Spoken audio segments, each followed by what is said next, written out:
Salve a tutti ragazzi e ben ritrovati in questo nuovo video tutorial sul C Sharp. In questo video andremo a vedere come utilizzare il C Sharp per gestire i file, quindi per andare a scrivere e a leggere dei file di testo sul nostro computer.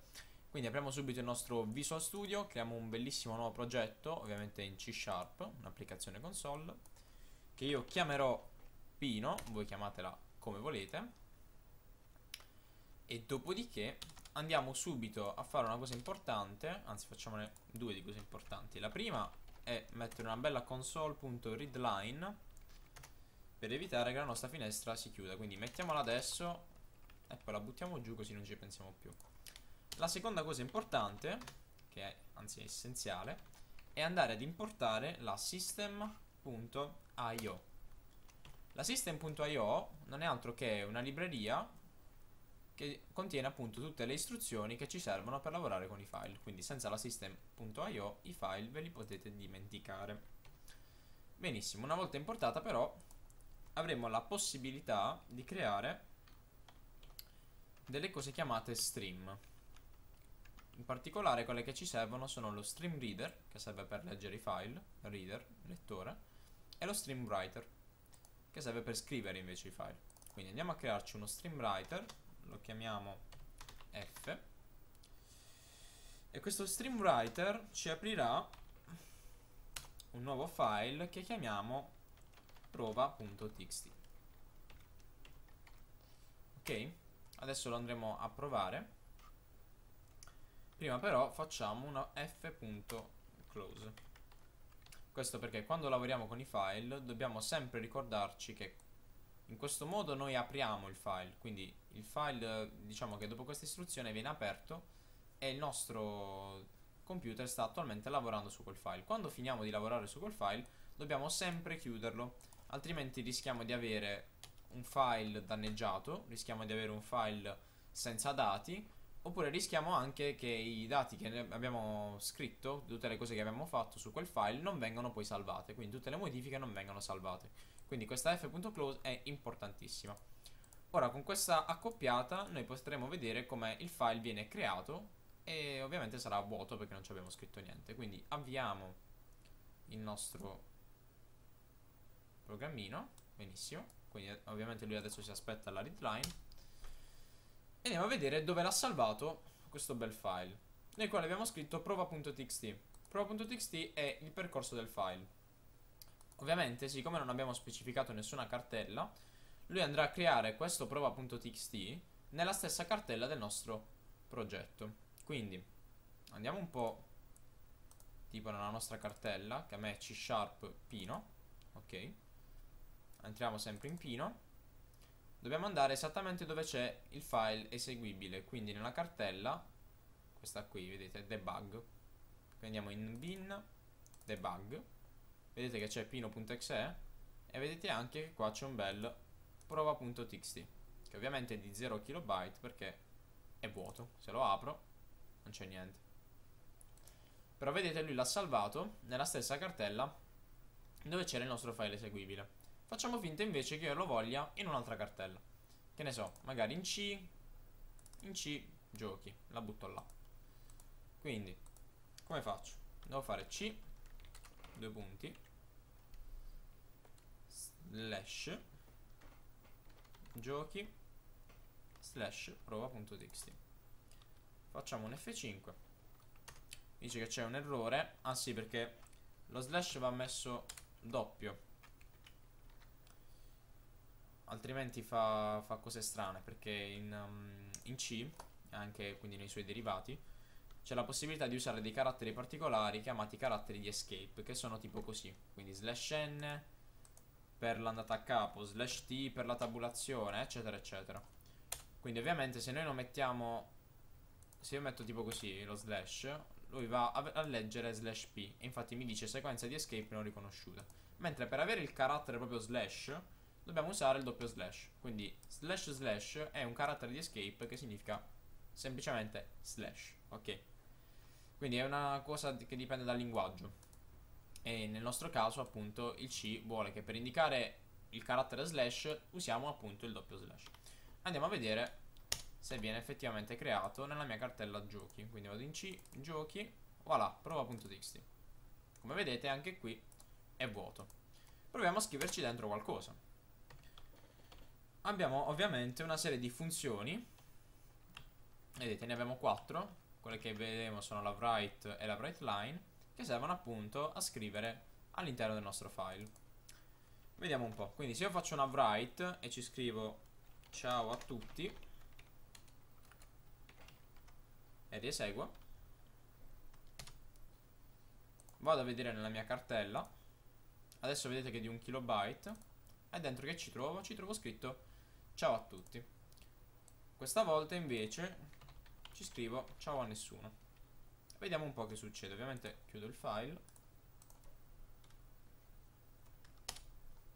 Secondo voi l'avrà attaccato? Nel senso, avrà codato questa scritta o avrà cancellato tutto quanto e riscritto soltanto ciao a nessuno?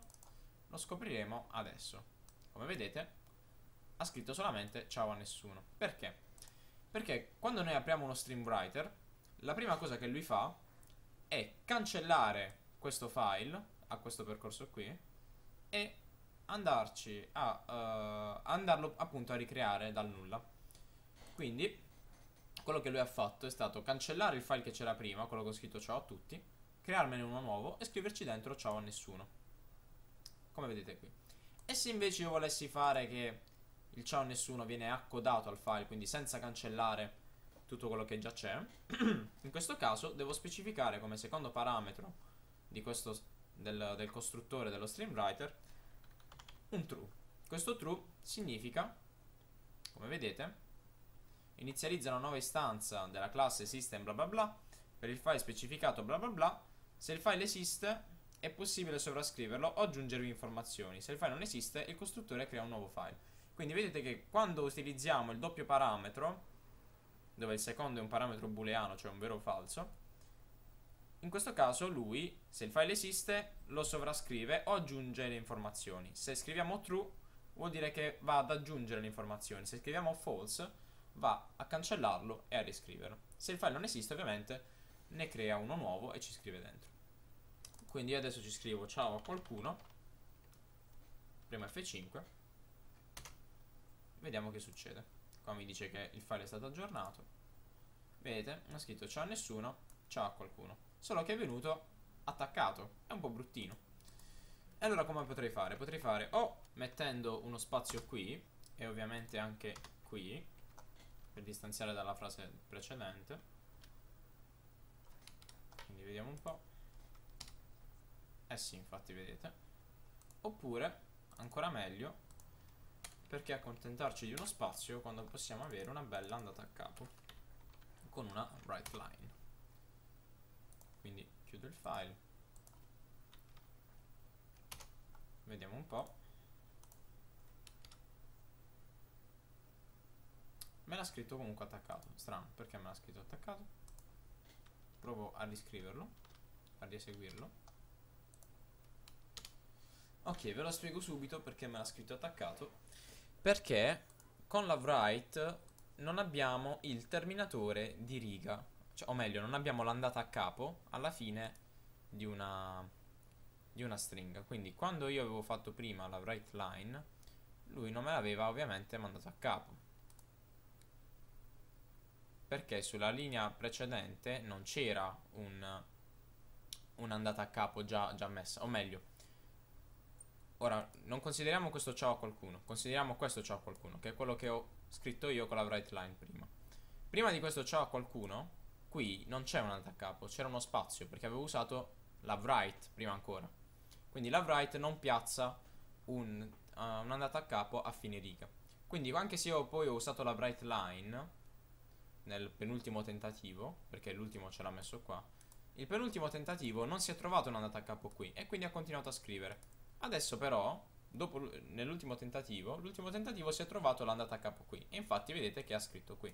Ora se io infatti rieseguissi, scrivendo che ne so, ciao a me, andrebbe a capo. Ecco qua, vedete? Perché qua la writeLine di prima aveva lasciato l'andata a capo. Perfetto, quindi abbiamo visto come scrivere su un file. E se volessimo scrivere tutta una serie di informazioni insieme, è semplicissimo. Possiamo fare, che ne so, un array di stringhe, così.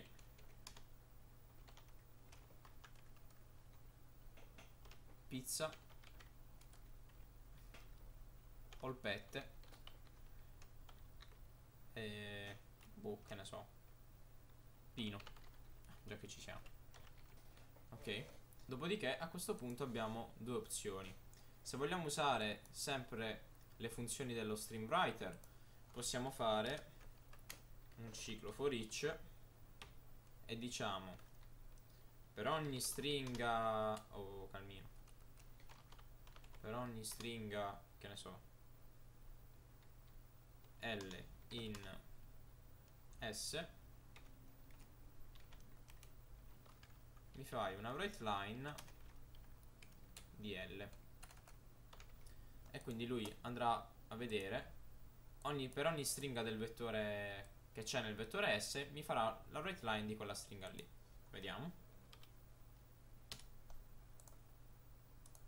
Ecco qua, vedete, pizza, polpette e pino.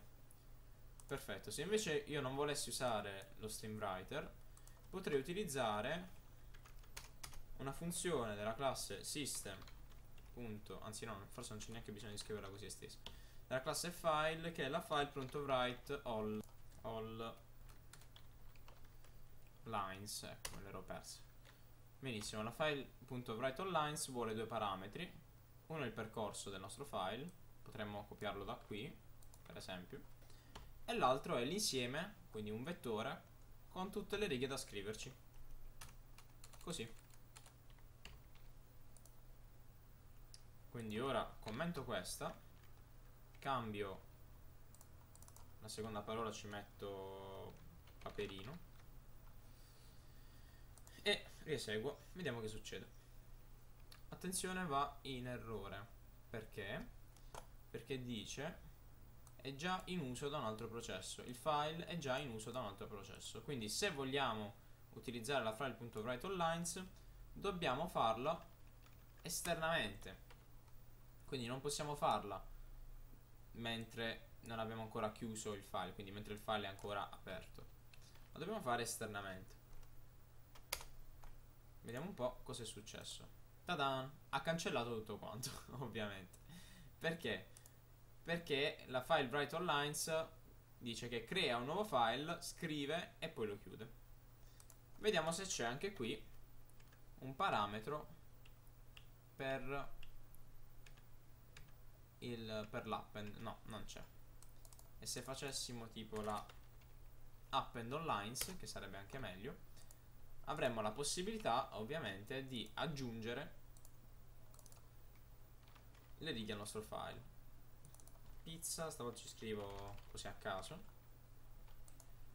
Vediamo se stavolta mi cancella tutto il resto o mi aggiunge semplicemente dopo. Vedete che mi ha aggiunto semplicemente dopo. Quindi possiamo fare questa stessa cosa anche qui con la file.append onlines. Quindi avete due possibilità: o utilizzate questa e quindi evitate di aprire il file, scrivere il for each e appunto gestire le linee una ad una, oppure vi aprite il file, dite che lo state aprendo in modalità append, ovvero che state aggiungendo senza cancellare quello che c'era già prima, e ve lo gestite in questa maniera qua. Un'altra sintassi semplificata per evitare di dimenticarsi l'f.close è questa qui. Possiamo usare lo using. Scriviamo using, mettiamo tra parentesi la prima istruzione togliendo il punto e virgola. Attenzione, è fondamentale togliere quel punto e virgola. E le istruzioni del ciclo, le istruzioni che facevamo con il nostro file f, le mettiamo qui dentro. Se usiamo l'using, l'f.close viene fatta automaticamente appena arriviamo qui.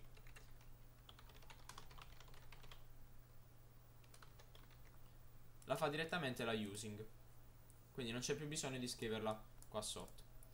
Qua dentro potremo fare questa cosa qui e funzionerebbe tranquillamente. Quindi ora lo facciamo, questa la commentiamo. Guardate un po', mi ha aggiunto di nuovo queste 3 lettere, stavolta con il ciclo for each. Andiamo qui e continuiamo nel prossimo video.